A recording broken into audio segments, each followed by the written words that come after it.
Welcome friends. અગાઉના સેશનની અંદર આપણે ભારતીય અર્થવ્યવસ્થા અર્થશાસ્ત્ર ઉપર ડિસ્કશન કરી ગયા. એની અંદર આપણે અર્થવ્યવસ્થાના પ્રકાર જોઈ ગયા હતા.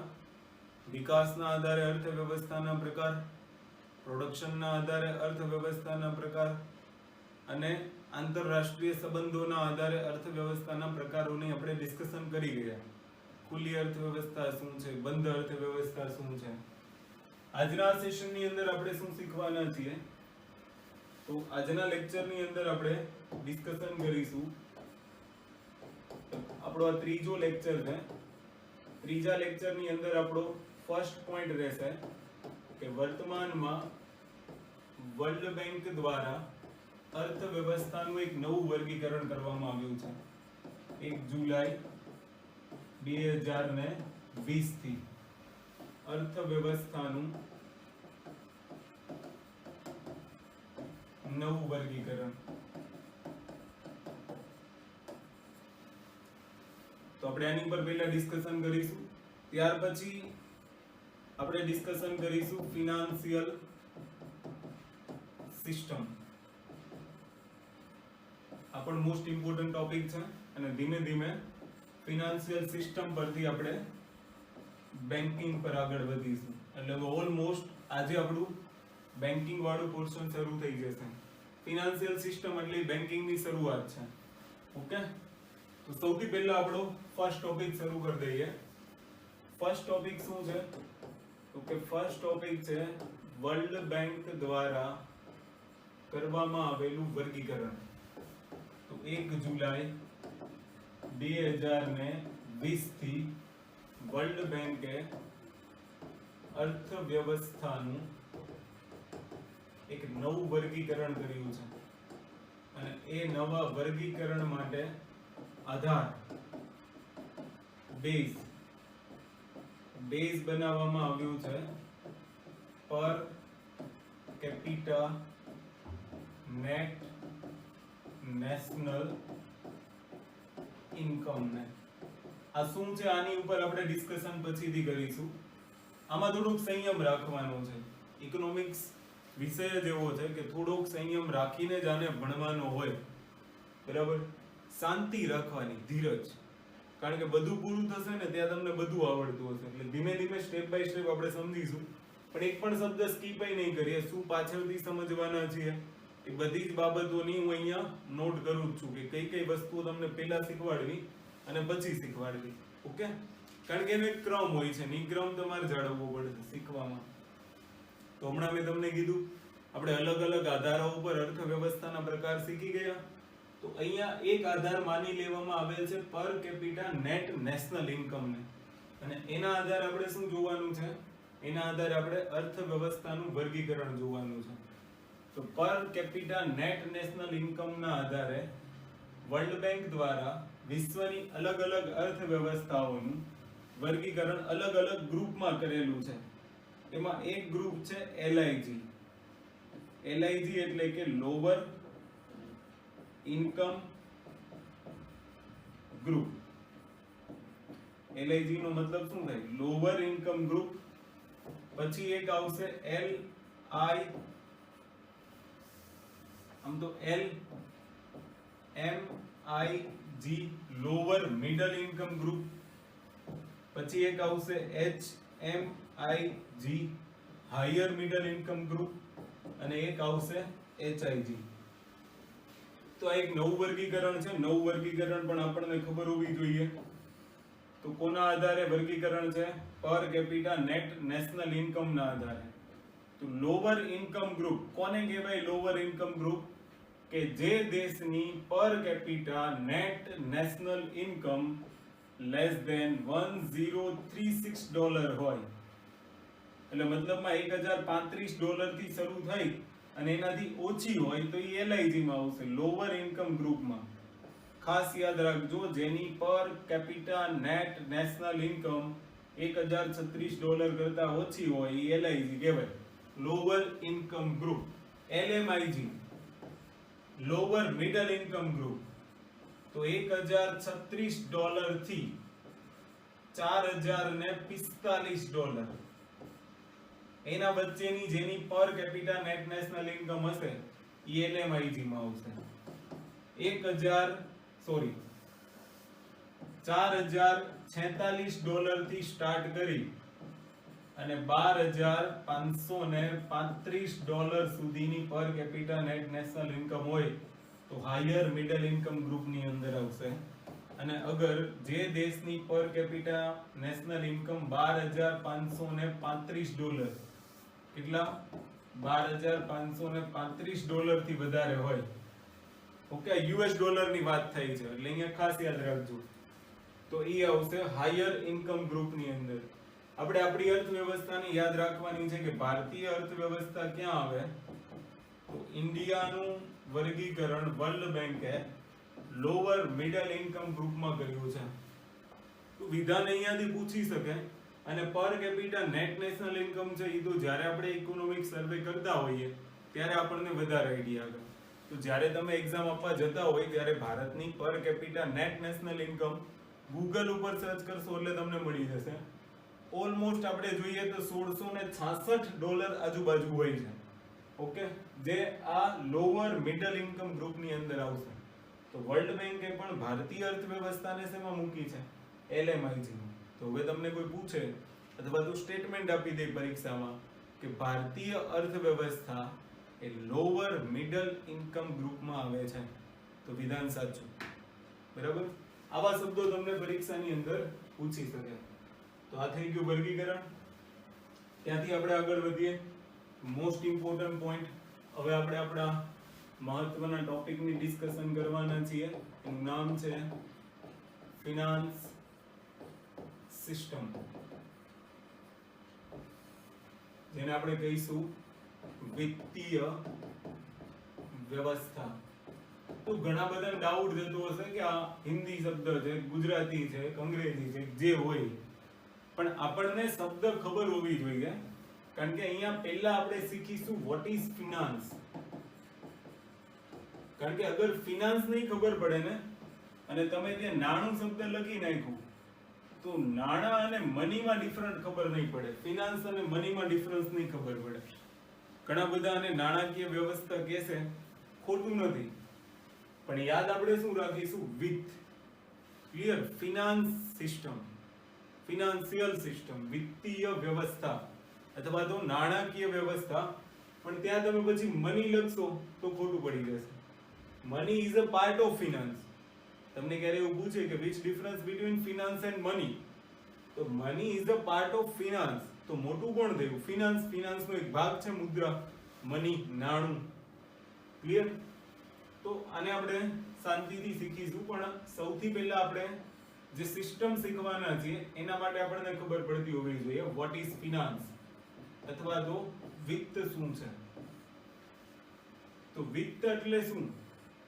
તો કે વિત્ત એટલે જો એક સાદા શબ્દમાં મારે લખવું હોય તો નાણાંના ઉપભોગનો અધિકાર.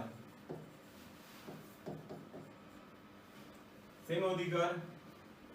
નાણાંના ઉપભોગનો અધિકાર. Rights of money consumption. એટલે કે નાણાંના ઉપભોગના અધિકારને શું કહેવાય?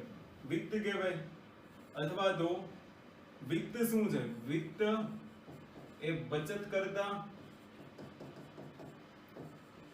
અને રોકાણકર્તાને જોડતી કડી છે. શું છે? બચત કરતા અને રોકાણકર્તાને જોડતી કડી છે. વિત્ત શું છે?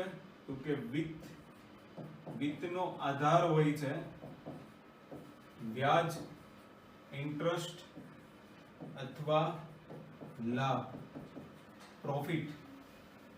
વિત્ત એટલે શું? તો કે વિત્ત એ સંસાધનોને ગતિશીલ બનાવી રાખે છે. મને પાક્કી ખબર છે આવું લખવાથી તમને કશું નહીં ખબર પડે, પણ સેજ પણ તણાવ નથી અનુભવવાનો તમારે. એક એક્ઝામ્પલ આપીશ એટલે બધા શબ્દો તમને ખબર પડી જશે. તો આને જોતા પહેલા આપણે એક એક્ઝામ્પલ લઈ લઈએ અને તમને આઈડિયા આવી જશે કે ફિનાન્સ શું છે. તો ફિનાન્સને સમજવા માટે જરૂરી છે એક એક્ઝામ્પલ. અને એ એક્ઝામ્પલ લઈશું આપણે ગુજરાતી કપલનું. માની લો કે એક ગુજરાતી કપલ છે, એ કપલનું નામ AB છે, અને આપણી ત્યાં ગુજરાતી કપલમાં એક સિસ્ટમ સૌથી જોરદાર કામ કરે. ગુજરાતી પતિને તમે કંઈ પણ કહો ને તો એ માનવું હોય તો માને, બાકી નો માને.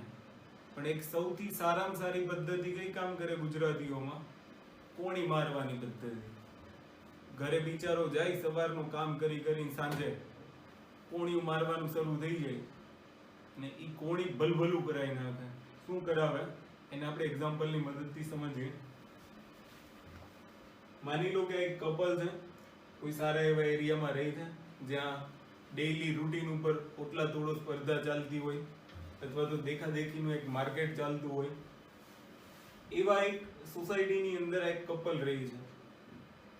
આની બાજુમાં એક નવું ફ્રીજ આવ્યું. ફ્રીજ આવ્યું 1.5 લાખ રૂપિયાનું. એટલે આ ડી થી જીરવાનું નહીં, એનું ચાલુ ફ્રીજ બંધ કરી દીધું. ધૂમઝારે કરીને પાણી ઉડાડી ચાલુ ફ્રીજ બંધ કરી પછી રાતે સ્પર્ધા શરૂ થઈ ગઈ, કોણી મારવાની સ્પર્ધા. કોણી મારીને આને બનાવી લીધો કે નવું ફ્રીજ લેવું છે, અને એ પણ 1.5 લાખનું નહીં, 1.5 લાખ કરતા ઊંચું હોય ને એવું. તો આને તો બિચારાને શું હોય કે રોજની કોણી ખાવી, એમ કરતા એક વખત ફ્રીજ લઈ આવીએ. કપલ જાય એક શોરૂમની અંદર. શોરૂમનું નામ છે, માની લો સેલ્સ ઇન્ડિયામાં જાય. સેલ્સ ઇન્ડિયામાં જાય એટલે પહેલો શબ્દ ફ્રીજ બતાવો. સેલ્સ ઇન્ડિયાનો સેલ્સ પર્સન આવે, જોઈ લો આ લાઈનમાં પડ્યા બધા ફ્રીજ છે. ગુજરાતી કપલે શું કર્યું? આટો માર્યો એક આવી રીતના આમથી આમ જોયું, હાઈટમાં સૌથી ઊંચું કયું છે, પહોળાઈમાં સૌથી પહોળું કયું છે, કે છેલ્લા નંબરનું Z નંબરનું ફ્રીજ છે. તો કે આ જોઈ. બીએ શું કીધું? આ જોઈ. નહીં જોઈ એટલે જોઈ, નહીંતર પછી કોણીઓ ખાવા માટે તૈયાર રહેવાનું. એ તો બિચારો ચૂપચાપ સાઈડમાં ઊભો હોય, બે નામથી આમ આટા માર્યા કરે. બેનને કશી ખબર પડે નહીં. પછી થોડીક વાર દરવાજા ખોલ બંધ કરશે, કલર બલર જોશે. ફાઇનલી ફ્રીજ તો કયું પસંદ કરવાનું છે? 1.5 લાખથી નીચેનું તો કોઈ સંજોગમાં ન હોવું જોઈએ. ફ્રીજની કિંમત હતી 2 લાખ રૂપિયા. વાંધો નહીં, આને પાસ કરો, 2 લાખ વાળું ફ્રીજ જ જોઈ. ચૂકવવાના તો એને છે. એ પાસે તો 2 લાખ રૂપિયા નથી, એ પાસે મૂળ 50,000 રૂપિયા છે. એ સમજાવવાનો પ્રયત્ન કર્યો બીને કે આપણે આટલી બધી જરૂરિયાત નથી, આમાં સુવાનું થોડું છે, આપણે નાનું ફ્રીજ હશે તો પણ ચલાવી લઈશું, તું એક કામ કર 50,000 વાળું ફ્રીજ લઈ લે. નહીં, ફ્રીજ જોઈ તો આ જ જોઈ 2 લાખ વાળું, નહીતર ઘરમાં ફ્રીજ ન આવવું જોઈએ. કાલથી હું રોટલી નહીં બનાવવાનું, ધમકાવવાનું શરૂ થઈ જાય. ગુજરાતી મહિલાઓની એક ખાસિયત છે. તો એ છેલ્લે કંટાળીને કહે કે ભાઈ આટલી બધી રોજની માથાકૂટ કરવી, એમ કરતા કમાઈ લેશું. પણ સમસ્યા એ હતી પૈસા નહોતા. પૈસા માત્ર કેટલા હતા? 50,000. એટલામાં ત્યાં એક ફાઇનાન્સ વાળો બેઠો હોય, HDB ફાઇનાન્સ. તમે ઘણી વખત ફ્રીજ કે એવું કશું લેવા ગયા હશો તો જોયું હશે, બજાજ ફાઇનાન્સ, HDB ફાઇનાન્સ, આવી બધી કંપનીઓ વાળા ત્યાં બેઠા હોય છે. તો સેલ્સ ઇન્ડિયા વાળાએ શું કીધું કે ફ્રીજ 2 લાખનું છે. એટલે કપલનો પહેલો પ્રશ્ન, ફ્રીજ બરાબર કામ તો કરશે ને? ગેરંટી શું હશે? વોરંટી શું હશે? તો 5 વર્ષની વોરંટી, 10 વર્ષની કમ્પ્રેશનની વોરંટી, આ તે ગમી ગયું, લેવાનું ફાઇનલ કરી લીધું. બીજો પ્રશ્ન શું હોય ખબર છે ને તમને? બધાને ખબર હશે. એક જ પ્રશ્ન થાય, ભાવમાં કંઈક ઓછું કરો ને. કારણ કે જો ભાવ ઓછો ન કરાવે તો એ ગુજરાતી નો કહેવાય. તો કે સાહેબ અહીંયા ફિક્સ રેટ છે, અહીંયા ભાવ ઓછો થશે નહીં. તો એને શું કર્યું? કપલ માની ગયું, ભાવ તો ફિક્સ છે, 2 લાખમાં લેવું એ લેવું. અને બતાવવાનું હતું બાજુવાળાને કે તમે 1.5 લાખનું લેવા તો અમે 2 લાખનું લેવા. ભાઈ પાસે પૈસા હતા માત્ર 50,000. તો બાકીના 1.5 લાખનું શું? તો હવે અહીંયા સેલ્સ ઇન્ડિયાની ભૂમિકા પૂરી થઈ ગઈ. એને ફ્રીજ બતાવી દીધું, બધું કમ્પ્લીટ થઈ ગયું. હવે ભૂમિકાની અંદર આવી જાય છે આ કપલ્સ અને HDB ફાઇનાન્સ. તો હવે ડીલિંગ કોની વચ્ચે થશે? આ AB વચ્ચે અને આ એચડીબી વચ્ચે. એચડીબી પાસે તો ધોમ ધોકાર પૈસા હશે, કારણ કે એચડીબી શું કરતું હશે? એચડીબી એની કોઈ કોર બેંક હશે, એમાંથી પૈસા લાવતું હશે. કોર બેંકમાં પૈસા ક્યાંથી આવતા હશે? લોકો એની સેવિંગ જમા કરતું હશે. ઓકે, તો અહીંયા માની લો કે એચડીબી એચડીએફસી ની કોર બેન્કિંગ સંસ્થા છે. તો એચડીબી ને પૈસા કોણ આપતું હશે? એચડીએફસી. એચડીએફસી માંથી પૈસા ક્યાં આવતા હશે? કસ્ટમર પાસેથી. કસ્ટમર શું કરતા હશે? સેવિંગ કરતા હશે. અને એ સેવિંગ અત્યારે શેમાં ફેરવાતી હશે? એ સેવિંગ છે એ એચડીબી પાસે અધિકાર છે કે ઈ એના અધિકારો કોઈને આપી શકે. તો હવે એચડીબી શું કરશે? અમુક ડોક્યુમેન્ટ એબી ના કલેક્ટ કરશે.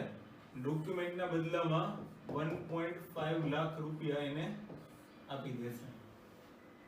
બરાબર? એના બદલામાં એબી શું કરશે? એબી એચડીબી ને વ્યાજ ચૂકવશે. હવે તમે સમજો, એબી પાસે નાણાં હતા નહીં, એની પાસે તો માત્ર 50,000 હતા. તો 1.5 લાખ એને મળ્યા, એને કહેવાય ફિનાન્સ. એને શું કહેવાય? ફિનાન્સ. ફિનાન્સ એટલે શું? નાણાંના ઉપભોગનો અધિકાર. અધિકાર કોણે આપ્યો? એચડીબી એ. શું કીધું?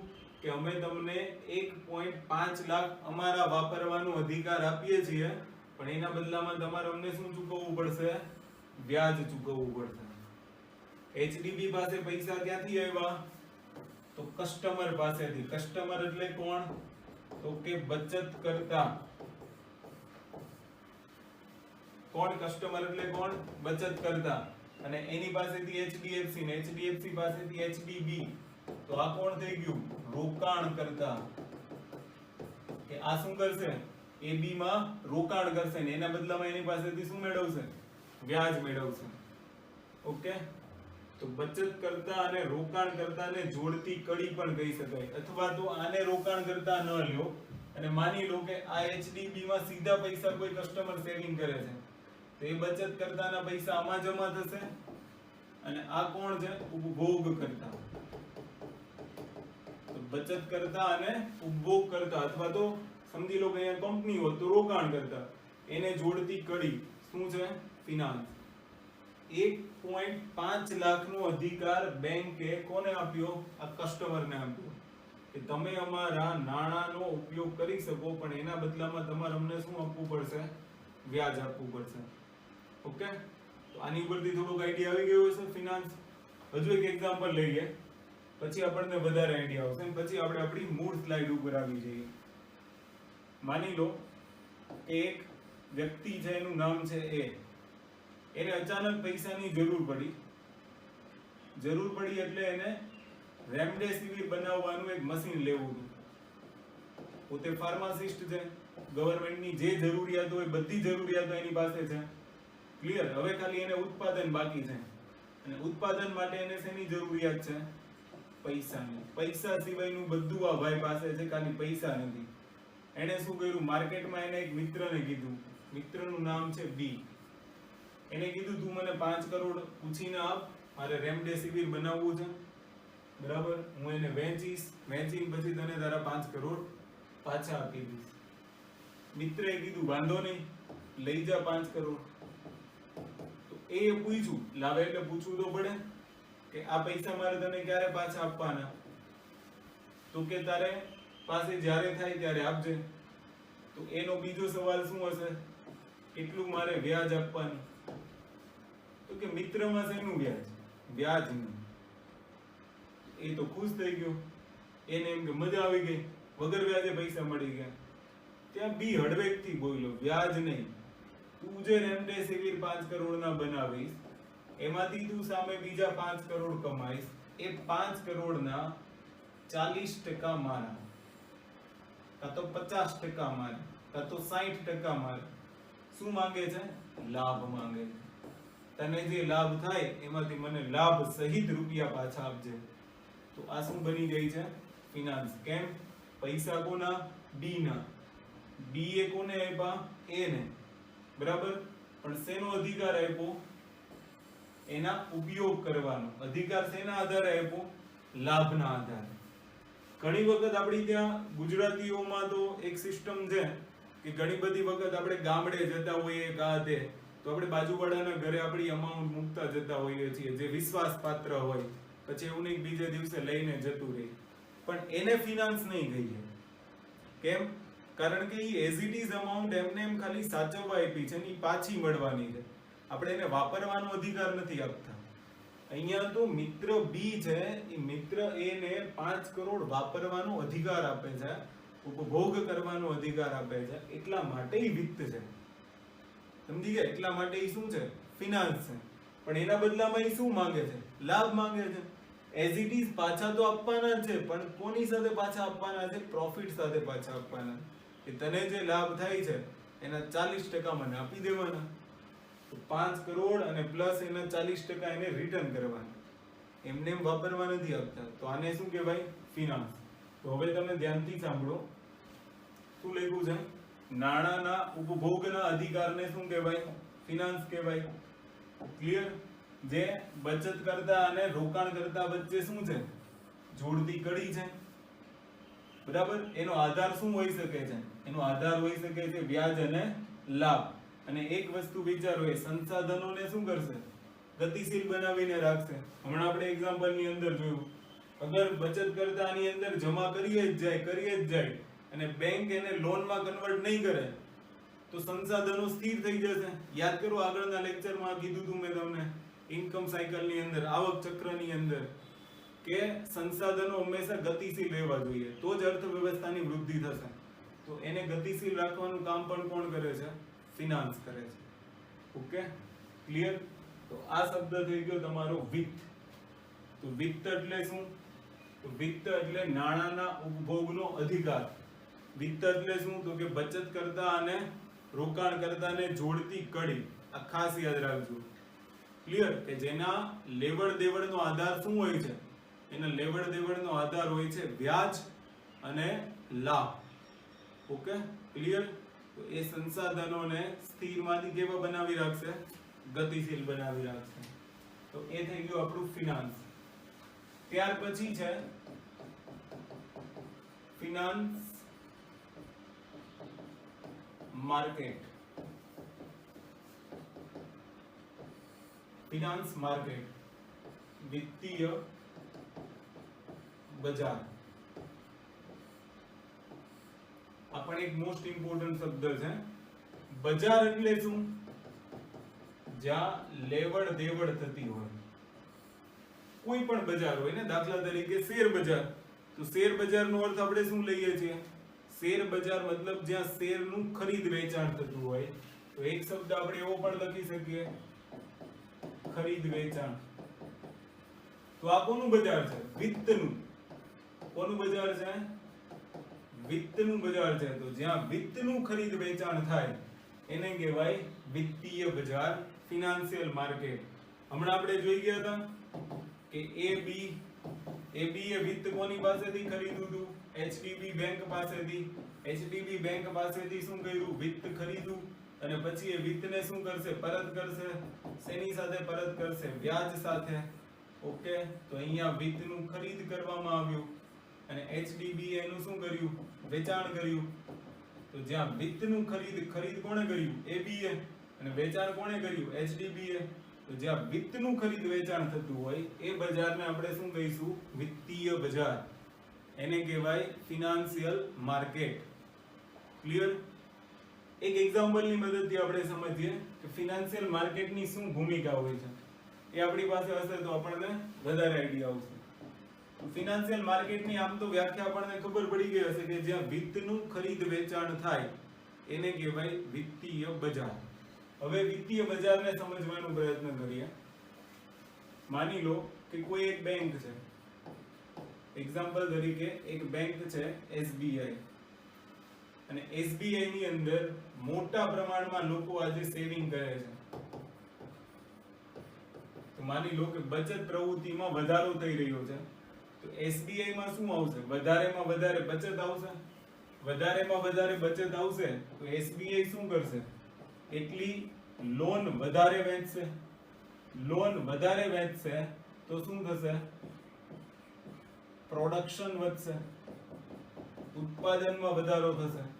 કારણ કે જેટલી MSME સેક્ટર છે અથવા તો કોઈ વ્યક્તિગત સમૂહો છે એ લોન વધારે લેશે એનો મતલબ શું થયો, માર્કેટમાંથી કન્ઝમ્પશન વધુ થશે તો ઉત્પાદન વધારે કરવું પડશે, કારણ કે જેટલી લોન વધારે એટલી ડિમાન્ડ વધારે તો ઉત્પાદન વધશે તો એની સાથે જોડાયેલ એમ્પ્લોયમેન્ટ વધશે, રોજગાર વધશે, અને રોજગાર વધશે તો ઇકોનોમિક ગ્રોથ થશે,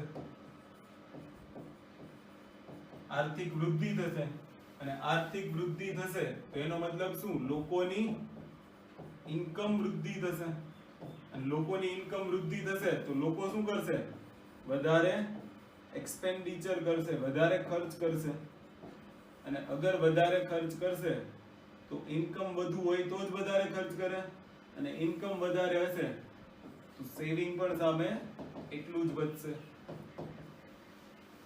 તો એક આખી કડી તમને ખબર હોવી જોઈએ.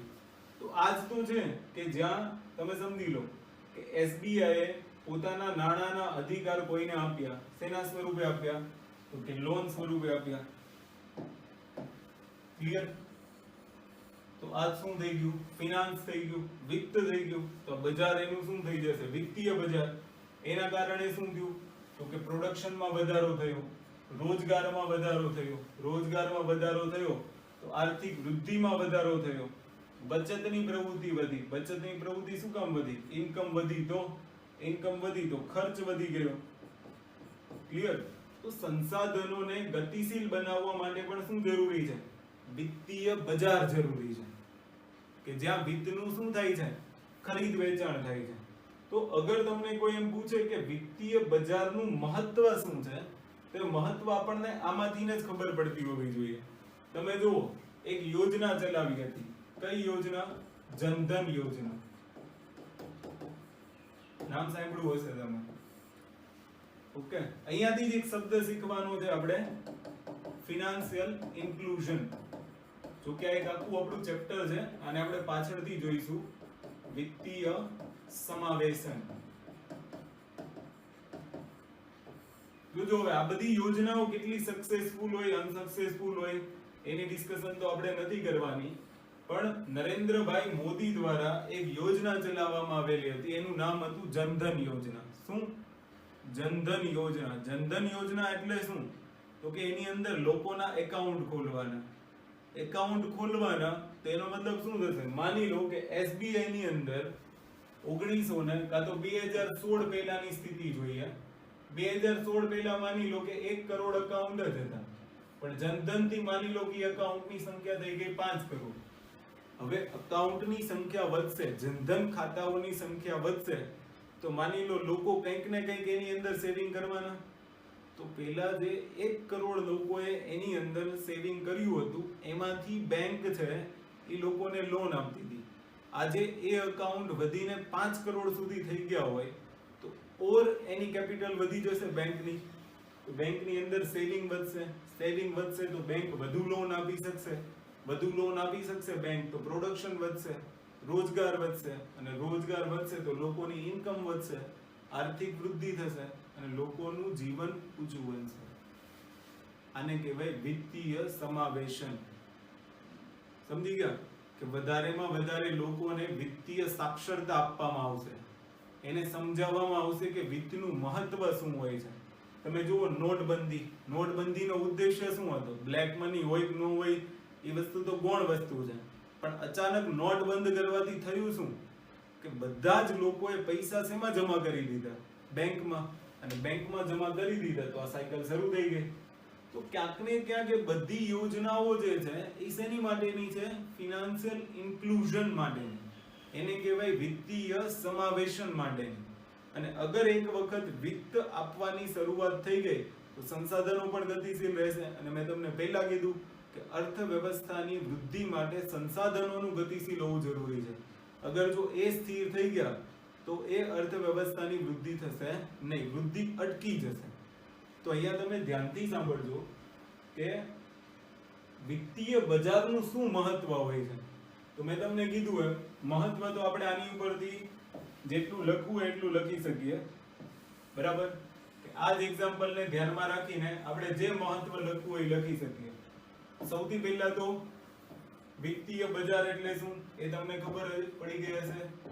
વિત્તીય બજાર, ફિનાન્શિયલ માર્કેટ. ફિનાન્શિયલ માર્કેટ એટલે શું? તો કે જ્યાં વિત્તનું ખરીદ વેચાણ થાય એને આપણે શું કહીશું? વિત્તીય બજાર. વિત્તીય બજાર માટે શેની જરૂર પડે? વિત્તીય બજાર. વિત્તીય બજારને ચાલુ રાખવા માટે વિત્તીય ઉપકરણ જોઈએ, બરાબર? ફિનાન્શિયલ ઇન્સ્ટ્રુમેન્ટ જોઈએ. એ સિવાય વિત્તીય સંસ્થા જોઈએ. તે વિત્તીય સંસ્થા તરીકે તો કોણ કામ કરે છે? બેંક કામ કરે છે. વિત્તીય ઉપકરણ તરીકે શું હોય? તો વિત્તીય ઉપકરણ તરીકે જમા ઉધાર,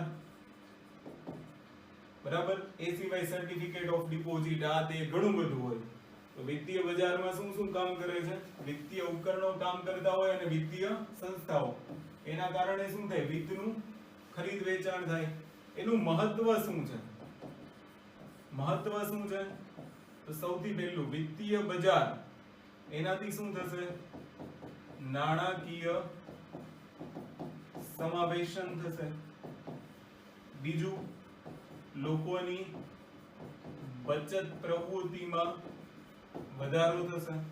બચત પ્રવૃત્તિ વધશે તો શું થશે? તો તમે અહીંયા જોઈ શકો છો, બચત પ્રવૃત્તિ વધશે તો ઉત્પાદન વધશે. ઉત્પાદન વધશે તો સાથે સાથે રોજગાર પણ વધશે. રોજગાર વધશે તો અર્થવ્યવસ્થામાં વૃદ્ધિ થશે. અને અર્થવ્યવસ્થામાં વૃદ્ધિ થશે તેનો મતલબ શું છે? સંસાધનોની ગતિશીલતા જળવાઈ રહેશે. શું થશે? સંસાધનોની ગતિશીલતા રહેશે. સંસાધનો ગતિશીલ રહેશે અને સંસાધનો ગતિશીલ રહેશે તો અર્થવ્યવસ્થાની વૃદ્ધિ થશે. ક્લિયર? તો આટલી તમને સમજ પડી ગઈ હોવી જોઈએ. વિત્તીય બજાર, ફિનાન્શિયલ માર્કેટ શું છે? જ્યાં વિત્તની ખરીદ વેચાણ થાય અને વિત્તની ખરીદ વેચાણ થશે તો સંસાધનો ગતિશીલ રહેશે, બચત પ્રવૃત્તિ વધશે, ઉત્પાદન અને રોજગાર વધશે, અર્થવ્યવસ્થામાં વૃદ્ધિ થશે, લોકોનું નાણાકીય સમાવેશન થશે, ફિનાન્શિયલ ઇન્ક્લુઝન થશે. અને ફિનાન્શિયલ ઇન્ક્લુઝન થશે તો આખી સાયકલ પૂરી થશે. મતલબમાં સૌથી મહત્વની ભૂમિકા વિત્તીય બજારમાં વિત્તીય સંસ્થાઓની હોય છે. બરાબર? શું કામ વિત્તીય સંસ્થાઓની હોય? કારણ કે આ વિત્તીય સંસ્થાઓમાં જે બચત જમા થશે, લોકોની જે સેવિંગ જમા થશે, એને શેમાં પરિવર્તન કરશે? રોકાણમાં પરિવર્તન કરશે. આ જ બેંક હોય. સાદી સિમ્પલ વ્યાખ્યા બેંકની આ જ છે, બીજું કંઈ નથી. કે જે લોકોની બચતને શેમાં ફેરવશે? રોકાણમાં. અહીંયા લોકોની સેવિંગ SBI માં જમા થાય છે, એમાંથી લોન આપે છે. એટલે લોન આપે એટલે એ રોકાણ થઈ ગયું કંપનીઓનું, એમાંથી પ્રોડક્શન થશે, રોજગાર થશે, ઇકોનોમિક ગ્રોથ થશે. ક્લિયર? તો આ થઈ ગયું વિત્તીય બજાર. ત્યાંથી આપણે આગળ વધીએ તો જે વિત્તીય બજાર છે એ વિત્તીય બજાર એના મુખ્ય બે પ્રકાર છે. મુખ્ય બે પ્રકાર છે. પ્રકાર ઘણા બધા છે પણ વિત્તીય બજારના મુખ્ય બે પ્રકાર છે. એક આવશે નાણાં બજાર, જેને આપણે કહીએ છીએ મની માર્કેટ. એમાં મુખ્ય ભૂમિકા મનીની આવી જશે. અને એક આવી જશે મૂડી બજાર. અને એમાં એનું અંગ્રેજીમાં નામ છે કેપિટલ માર્કેટ. હવે ખાસ ધ્યાનથી સાંભળજો. બજાર એટલે જ્યાં ખરીદ વેચાણ થતું હોય. તો જ્યાં શોર્ટ ટર્મ, ખાસ ધ્યાનથી સાંભળજો, શોર્ટ ટર્મ વિત્તનું ખરીદ વેચાણ થતું હોય તો એ મની માર્કેટ હશે. શોર્ટ ટર્મ મતલબ લેસ ધેન 1 year. ટૂંકા સમયગાળા માટે જ્યાં વિત્તનું ખરીદ વેચાણ થતું હશે એ મની માર્કેટ. અને લાંબા સમયગાળા માટે એટલે કે જ્યાં લોંગ ટર્મ, લાંબા સમયગાળા માટે વિત્તનું ખરીદ વેચાણ થતું હશે ગ્રેટર ધેન 1 year. બરાબર? તો એને આપણે કહીશું મૂડી બજાર. તો વિત્તીય બજારના બે મુખ્ય પ્રકાર, એક મની માર્કેટ અને એક કેપિટલ માર્કેટ. મની માર્કેટની અંદર સર્ટિફિકેટ ઓફ ડિપોઝિટ થઈ જાય, ટ્રેઝરી બિલ થઈ જાય, બરાબર. કઈ નહીં તો એક્ઝામ્પલ તરીકે બેસ્ટ એક્ઝામ્પલ આનું બેન્કિંગ કહેવાય. આપણી ત્યાં જે બેન્કિંગ સિસ્ટમ છે એ શેનું ઉદાહરણ છે? Money market. અને અહીંયા એક્ઝામ્પલ તરીકે લેવું હોય તો શેર માર્કેટ. શેર માર્કેટ છે તે ગ્રેટર ધેન 1 યર, એક વર્ષ કરતા વધુ સમય માટે પણ તમે મૂડીનું ખરીદ વેચાણ કરી શકો છો, કેપિટલનું ખરીદ વેચાણ કરી શકો છો. તો શેર બજારમાં તમે જુઓ, શેર રાખીને મૂકી દો, મન ફાવે ત્યારે વેચો, તમારી મરજી મુજબ હોય ત્યારે વેચો. ક્લિયર? તો એક વર્ષ કરતા વધારે સમયગાળા માટે જે બજાર હશે એ લોંગ ટર્મ બજાર કયું કહેવાશે? Capital market. જ્યાં વિત્તનું ખરીદ વેચાણ શોર્ટ ટર્મ માટે થતું હોય, લેસ ધેન 1 યર માટે થતું હોય, તો એ છે મની માર્કેટ. અને એનું બેસ્ટ એક્ઝામ્પલ છે બેન્કિંગ. ઘણા બધાને એક અહીંયા સવાલ થાય કે સર બેન્કિંગમાં એક વર્ષ કરતા વધારે વર્ષ માટે ખરીદ વેચાણ થાય, તો કે કેવી રીતના? તો કે સર અમે તો જે એફડી મૂકીએ છીએ, ફિક્સ ડિપોઝિટ, એમાં તો 5 વર્ષ 7 વર્ષ આવું હોય છે. તો કે આવું ભલે હોય, પણ તમે ક્યારેક જોજો કે આની અંદર પ્રતિ વર્ષ વ્યાજની ગણતરી થાય. એટલે દર વર્ષે તમારા વ્યાજની ગણતરી થાય, દર 5 વર્ષે, દર 7 વર્ષે એમ નહીં. બેંકની એક સિસ્ટમ હોય કે દર વર્ષે બેંક શું કરશે? તમારી જે મૂડી અંદર જમા છે, તમારું જે નાણાં અંદર જમા છે, બરાબર, એ નાણાંને પ્રતિ વર્ષ કેલ્ક્યુલેટ કરશે અને એની ઉપર તમને વ્યાજ આપશે, પછી ફરી પાછું જમા કરશે. એટલે ત્યાં તમે એમ ના કહી શકો કે ગ્રેટર ધેન 1 યર છે. મોસ્ટ ઓફલી લેસ ધેન 1 યર, મોસ્ટ ઓફલી નહીં, લેસ ધેન 1 યર હોય તો જ મની માર્કેટ કહેવાય. ક્લિયર? તો અહીંયા આપણે બે જોવાનું છે, નાણાં બજાર અને મૂડી બજાર. તો તમારે આની અંદર લખવું હોય તો અહીંયા તમે લખી શકો છો કે જ્યારે ટૂંકા ગાળાની જરૂરિયાતો પૂરી કરવાની હોય, એટલે કે લેસ ધેન 1 યર માટે જ્યારે આપણે વિત્તનું ખરીદ વેચાણ કરવાનું હોય તો એને કહેવાય મની માર્કેટ. અને ગ્રેટર ધેન 1 યર માટે આપણે વિત્તનું ખરીદ વેચાણ કરવાનું હોય તો એને આપણે શું કહીશું? Capital market. એક્ઝામ્પલ તરીકે બેન્કિંગ, એક્ઝામ્પલ તરીકે શેર માર્કેટ. ઓકે, તો આને ખાસ યાદ રાખજો. ત્યાર પછી મની માર્કેટને બે ભાગમાં વહેંચી શકીએ. મુદ્રા બજાર અથવા તો નાણાં બજારને ઓર બે ભાગમાં વહેંચી શકીએ. એકને કહીશું સંગઠિત, ઓર્ગેનાઇઝ સેક્ટર, અને અસંગઠિત બજાર. બરાબર. હવે તમે જુઓ, અહીંયા આપણે શું જોયું? વિત્તનું ખરીદ વેચાણ એક વર્ષ કરતા ઓછા સમયગાળા માટે થાય તો એને મની માર્કેટ કહેવાય. અને મની માર્કેટનું બેસ્ટ એક્ઝામ્પલ શું છે? બેન્કિંગ. અને બેન્કિંગમાં રેગ્યુલેટરી ઓથોરિટીમાં કોણ હોય? રેગ્યુલેટરી ઓથોરિટી તરીકે એની અંદર કાર્ય કરે છે આરબીઆઈ. અહીંયા પણ આપણે જોયું કે એક્ઝામ્પલ તરીકે શેર માર્કેટ, તો એની રેગ્યુલેટરી ઓથોરિટી તરીકે કોણ કાર્ય કરે છે? સેબી. અને આપણે આગળ જોઈશું. તો અહીંયા ખાસ તમે ધ્યાનથી સાંભળજો. આપણે બે એક્ઝામ્પલ લઈ લઈએ એટલે તમને મની માર્કેટ સમજાઈ જશે. પણ હવે અહીંયા એક આઈડિયા તો ક્લિયર હોવો જોઈએ, લેસ ધેન 1 યર. એક વર્ષ કરતા ઓછા સમયગાળા માટે જ્યાં ફિનાન્સનું ખરીદ વેચાણ થતું હશે, વિત્તનું ખરીદ વેચાણ થતું હશે, એને આપણે શું કહીશું? નાણાં બજાર. અને એ નાણાં બજાર બે પ્રકારના હોય, એક સંગઠિત અને એક અસંગઠિત. તો હવે સંગઠિત બજાર જોઈએ અને પછી આપણે જોઈશું અસંગઠિત. એક્ઝામ્પલ તરીકે માની લો કે એક ખેડૂત છે, ખેડૂતને પૈસાની જરૂર છે, તો એની પાસે બે ઓપ્શન ખુલ્લા રહેશે. અગર એનું ખાતું બેંકમાં છે તો એ સીધા બેંક પાસે જશે, અને અગર એનું ખાતું બેંકમાં નથી તો ખેડૂત ત્યાંના કોઈ સાહુકાર અથવા જમીનદાર પાસે જશે.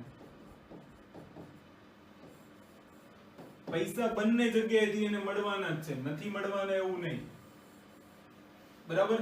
બેંક પણ ખેડૂતને પૈસા આપશે, એના બદલામાં ખેડૂત એને શું આપશે? વ્યાજ આપશે. સાહુકાર પણ ખેડૂતને પૈસા આપશે, એના બદલામાં ખેડૂત એને શું આપશે? વ્યાજ આપશે. પણ અહીંયા ગીરવે મૂકેલું હશે, અહીંયા બી બેંક ગીરવે લઈ શકે છે, ડિપેન્ડ કરે છે ત્યાંની ગવર્મેન્ટ ઉપર. પણ બંનેમાં ડિફરન્ટ શું છે? બેંક અગર કંઈ પણ ગડબડ કરશે, ખેડૂતને વ્યાજ વધારે વસૂલશે, અથવા તો ખેડૂતને જે બેનિફિટ મળવા જોઈએ રેપો રેટના, રિવર્સ રેપો રેટના, બધા શબ્દો આપણે શીખીશું, એ બેંક ફરજિયાતપણે ખેડૂતને આપશે. અહીંયા એવું જરૂરી નથી કે જમીનદારો છે એ ખેડૂતને સમજે, એવી કોઈ જરૂરિયાત વાળી વસ્તુ નથી. તો સંગઠિત બજારમાં શું હોય છે? સંગઠિત બજારની અંદર રેગ્યુલેટરી ઓથોરિટી હોય. તો અહીંયા માની લો કે બેંકની રેગ્યુલેટરી ઓથોરિટી કોણ છે? આરબીઆઈ. તો આરબીઆઈ શું કરશે? આરબીઆઈ બેંકો માટેના નિયમો બનાવશે, અને એ નિયમોનું પાલન કરવું બેંક માટે ફરજિયાત છે. તો જે બજારની અંદર નિયમો હોય એ સંગઠિત બજાર કહેવાય, અને એ સંગઠિત નાણાકીય બજાર, બરાબર, એની અંદર મહત્વની ભૂમિકા કોની બની ગઈ છે? Regulatory authority. તો હવે તમને કોઈ પૂછે કે ભાઈ મની માર્કેટના કેટલા પ્રકાર? તો મની માર્કેટના બે પ્રકાર, એક ઓર્ગેનાઇઝડ અને એક અનઓર્ગેનાઇઝડ. તો ઓર્ગેનાઇઝ માર્કેટ એટલે શું? તો કે ઓર્ગેનાઇઝડ માર્કેટની અંદર નિયમો હશે. આમાં નિયમો હશે તો કે નહીં, બરાબર. ઓર્ગેનાઇઝ માર્કેટની અંદર, સંગઠિત બજારની અંદર રેગ્યુલેટરી ઓથોરિટીની ભૂમિકા હશે. એક્ઝામ્પલ તરીકે આરબીઆઈ, આની ઉપર નિયમન કરતી એક સંસ્થા હશે, જ્યારે આમાં એવું હશે નહીં, કોઈ પણ નિયમન કરતી સંસ્થા હશે નહીં. ક્લિયર? તો બે શબ્દ છે, સંગઠિત અને અસંગઠિત. તો આ બંને શબ્દ તમારે ખાસ યાદ રાખવાના છે. તો બંને વચ્ચે તમને ડિફરન્ટ પૂછે. આમાં સાહુકારો મન ફાવે એમ શોષણ કરે છે. તમે ભૂતકાળમાં પણ જોઈ ગયા હશો કે આવી ઘણી બધી ઘટનાઓ આપણે ઇતિહાસમાં ભણીએ છીએ. ત્યારે બેંકોને કેવું છે કે નિયમાવલી હશે અને એ નિયમો મુજબ જ કામ કરવું પડશે. અહીંયા તો કેવું કે ખેડૂત અગર પૈસા નહીં ભરે તો મારઝૂડ થઈ શકે છે, જમીનો પણ છીનવી શકે છે. ક્લિયર? તો બે જ ડિફરન્ટ તમારે યાદ રાખવાના છે કે સંગઠિત બજાર અને અસંગઠિત બજાર વચ્ચે શું ડિફરન્સ છે. તો સંગઠિત બજાર યાદ હોય એટલે અસંગઠિત તમને યાદ રહી જાય કે જે બજારમાં નિયમો હોય અને એ નિયમોનું પાલન કરાવવા માટે નિયામક હોય, બરાબર. એક્ઝામ્પલ તરીકે બેસ્ટ એક્ઝામ્પલ છે બેન્કિંગ. બેન્કિંગ માટે નિયામકની ભૂમિકામાં કોણ હોય છે? આરબીઆઈ. આનાથી વિરુદ્ધ અસંગઠિત બજાર. તો ભારતીય અર્થવ્યવસ્થામાં પણ બે બજારો કામ કરી રહ્યા છે, બરાબર. મની માર્કેટની અંદર સંગઠિત બજાર પણ છે અને અસંગઠિત બજાર પણ છે. તો સરકાર, તમે જોજો, વારંવાર અસંગઠિત બજારને રોકવાનો પ્રયત્ન કરશે, કારણ કે એમાં બ્લેક મની હોઈ શકે છે, બરાબર. અહીંયા તો બેંકમાં ખાતું હશે તો બેંક લોન આપશે, અને બેંકમાં ખાતું હશે તો તમે સમજો તમારી પાસે રિટર્ન માંગશે, આ તે લોન ભરશો અથવા તો લોન લેવી હશે તો બધી રિક્વાયરમેન્ટ હશે, એ ગવર્મેન્ટને ખબર પડશે. ક્લિયર? તો ગવર્મેન્ટ શું કરશે? ક્યારેય ઓર્ગેનાઇઝ સેક્ટરને રોકવાનો પ્રયત્ન નહીં કરે. ગવર્મેન્ટ શું કરશે? અસંગઠિત બજારની ભૂમિકા કેમ ઘટે? કારણ કે પેરેલલ માર્કેટ જ ચાલી રહ્યું છે. સંગઠિતની સાથે સાથે એક અસંગઠિતનું પણ પેરેલલ માર્કેટ ચાલી રહ્યું છે. અગર એને રોકવાનો પ્રયત્ન કરવામાં નહીં આવે તો તમે સમજો કે શું થશે? માર્કેટની અંદર શોષણ વધશે લોકોનું, બજારમાં લોકોનું શોષણ થશે. લોકો, આ જમીનદારો, સાહુકારો, વ્યાજખોરો, જેની માટે આપણે શબ્દ વાપરીએ છીએ, એનો ભોગ બનશે. લોકો ડિપ્રેશનમાં આવશે, કારણ કે એની ઉઘરાણી ના તે તમને ખબર હોય. ક્લિયર? તો રોકવાનો પ્રયત્ન કોને કરવો જોઈએ? અસંગઠિત બજારોને, નહીં કે સંગઠિત બજારોને. તો આટલું આપણે જોઈ ગયા. What is finance, financial system એટલે એ આખી એક વ્યવસ્થા, સમજી ગયા? વિત્તની આખી એક વ્યવસ્થા, એને વિત્તીય વ્યવસ્થા કહીશું. એ વિત્તીય વ્યવસ્થામાં શેની ભૂમિકા હોય છે? તો વિત્તીય ઉપકરણોની ભૂમિકા હોય છે, વિત્તીય સંસાધનોની ભૂમિકા હોય છે, વિત્તીય સંસ્થાઓની ભૂમિકા હોય છે, બરાબર. એ જ વિત્તીય બજારના બે ભાગ, મની માર્કેટ અને કેપિટલ માર્કેટ. અને એ જ મની માર્કેટના પાછા બે ભાગ, સંગઠિત બજાર અને અસંગઠિત બજાર. તો નાણાં બજાર બે પ્રકારે ચાલી રહ્યું છે, સંગઠિત અને અસંગઠિત. તે પણ આપણને ખબર હોવી જોઈએ. બીજું એક આજના લેક્ચરની અંદર લાસ્ટ શબ્દ છે લિક્વિડિટી. લિક્વિડિટી તરલતા. લિક્વિડિટી કોને કહેવાય? એસેટ ને કેશમાં પરિવર્તિત કરવાની ક્ષમતા, એ તરલતા છે. બરાબર. એસેટ એટલે કોઈ પણ સંપત્તિ, સંપત્તિનું રોકડમાં રૂપાંતરણ. એ પણ કેવી રીતના? એની માટે પણ કન્ડિશન છે કે એની માટે નાણાંનો વ્યય પણ ઓછો થવો જોઈએ અને એની માટે સમયનો વ્યય પણ ઓછો થવો જોઈએ. તો અહીંયા તમારે કમ્પેરિઝન થી શીખવું પડશે કે લિક્વિડિટી કહેવાય કોને. તરલતાની વ્યાખ્યા એક કરી શકાય કે તમારે લખવું હોય તો લખી શકો કે કોઈ પણ એસેટને રોકડમાં પરિવર્તન કરવાની ક્ષમતા. કોઈ પણ એસેટને રોકડમાં પરિવર્તન કરવાની ક્ષમતા કે જેની માટે મિનિમમ ન્યૂનતમ નાણાંનો ખર્ચ થાય અને ન્યૂનતમ સમય વેડફાય, એને તરલતા કહેવાય. તો કે સર તમે બોયલા એમાં કઈ ખબર પડી નહીં. Okay, very good. આપણે હવે એક એક્ઝામ્પલ તરીકે શીખીએ લિક્વિડિટી શું છે, તરલતા શું છે. કારણ કે આગળ તરલતા શબ્દનો ઉપયોગ વારંવાર આવશે. ઓકે, એટલે આને આપણે ધ્યાનથી સમજીશું. માની લો એક્ઝામ્પલ તરીકે આપણે લઈ લઈએ, એક્ઝામ્પલ તરીકે મોદી ટી સ્ટોર લઈએ.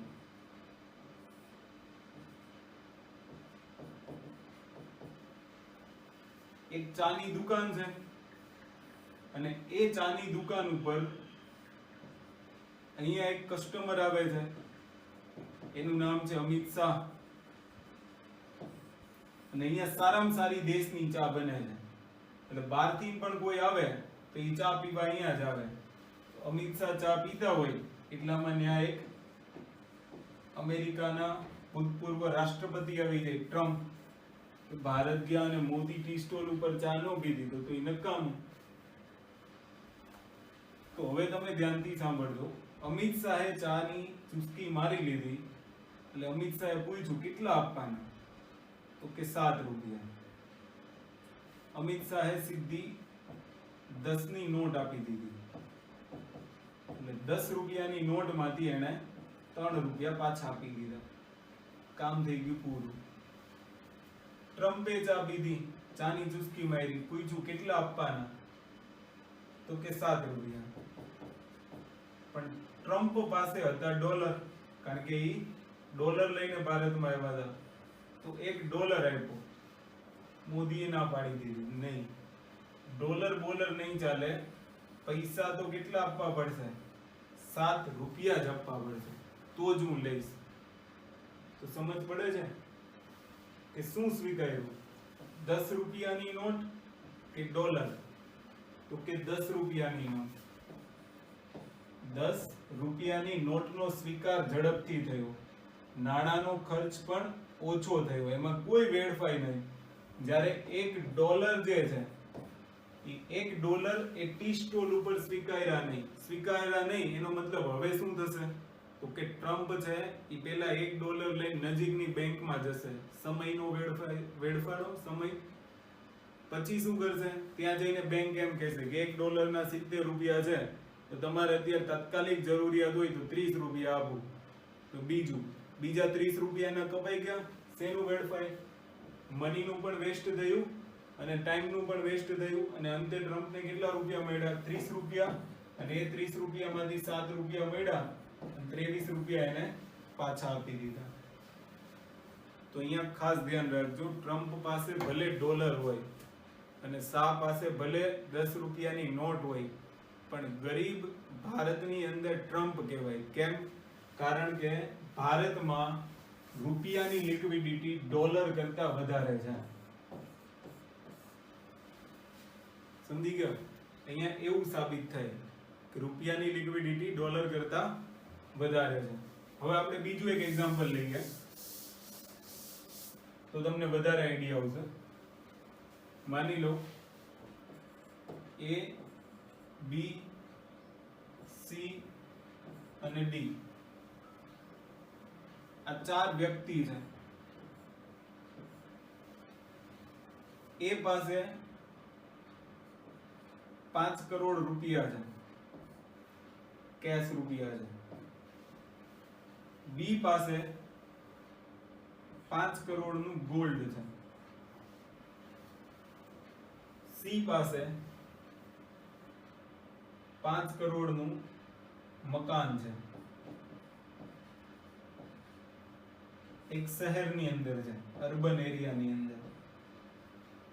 અને ડી પાસે 5 કરોડની એગ્રીકલ્ચર લેન્ડ છે, અને એ પણ ક્યાં? કચ્છના છેવાડાના ગામમાં, રૂરલ એરિયાની અંદર. હવે સમજી લો કે બધા પાસે છે તો સરખી સંપત્તિ, 5 કરોડ, આની પાસે 5 કરોડનું ગોલ્ડ છે, આની પાસે 5 કરોડનું ઘર છે, અને આની પાસે 5 કરોડની એગ્રીકલ્ચર જમીન છે. સમજી લો કે કોરોના જેવી સ્થિતિ આવી ગઈ. કોરોનામાં આખું પરિવાર માની લો એનું બીમાર પડી ગયું, 4 નું એક સાથે એક જ સરખી કન્ડિશન ઉત્પન્ન થઈ. બધાને ટોસીલી જુમાબ જોઈએ, અને એ ટોસીલી જુમાબ બધાને 10 આપવાના છે. ની 10 ની કિંમત છે, 10 ટોસીલી જુમાબ લેવા જાવ તો 10 ની કિંમત થાય 5 કરોડ. માર્કેટની અંદર માની લો કે 4 એક સાથે ટોસીલી જુમાબ લેવા માટે કોઈ એક મેડિકલ સ્ટોર ઉપર જાય છે. તો મેડિકલ સ્ટોર વાળો, તમે યાદ રાખજો, મેડિકલ સ્ટોર વાળો સૌથી પહેલા ટોસીલી જુમાબ કોને આપશે? જેની પાસે 5 કરોડ કેશ હશે એને, ગોલ્ડ હશે એને, બરાબર, જેનું ઘર હશે એને, કે એગ્રીકલ્ચર લેન્ડ હશે એને. તો કે સૌથી પહેલી પ્રાયોરિટી આપશે જેની પાસે 5 કરોડ રૂપિયા રોકડ હશે એને. તો કહેવાનો મતલબ એમ, રોકડની લિક્વિડિટી વધારે. સમજી ગયા? પછી 3 માંથી કોને પ્રાયોરિટી આપશે? પછી 3 માંથી પ્રાયોરિટી આપશે ગોલ્ડને. કારણ કે ગોલ્ડ છે એની કિંમત પણ વધી જાય, સરળતાથી એને એ સંપત્તિને, મતલબમાં ગોલ્ડને રોકડમાં પણ કન્વર્ટ કરી શકશે. પછી એ પ્રાયોરિટી આપશે એના અર્બનમાં રહેલા હોમને, અને પછી પ્રાયોરિટી આપશે એગ્રીકલ્ચર લેન્ડને. તો એની તરલતા થઈ જાય. તરલતા એટલે શું? એસેટને કેશમાં, રોકડમાં, કોઈ પણ સંપત્તિને રોકડમાં પરિવર્તન કરવાની ક્ષમતા, એને આપણે શું કહીશું? લિક્વિડિટી કહીશું. તો સૌથી વધુ લિક્વિડિટી કોની થશે? રોકડની. પછી કોની? ગોલ્ડની. પછી મકાનની. પછી એગ્રીકલ્ચર લેન્ડની. કારણ કે 5 કરોડ છે એ સીધા એ ટોસીલી જુમાબા મેડિકલ વાળો જ્યાંથી લાવ્યો હશે એને આપી શકે. બીજું, અગર ગોલ્ડ 5 કરોડનું લીધું તો એમાં એનું મની પણ વેસ્ટ જશે અને ટાઈમ પણ વેસ્ટ જશે. કારણ કે ગોલ્ડ લઈને જાય સોનીની દુકાને, ભાવ કેટલો ચાલતો હોય કોને ખબર?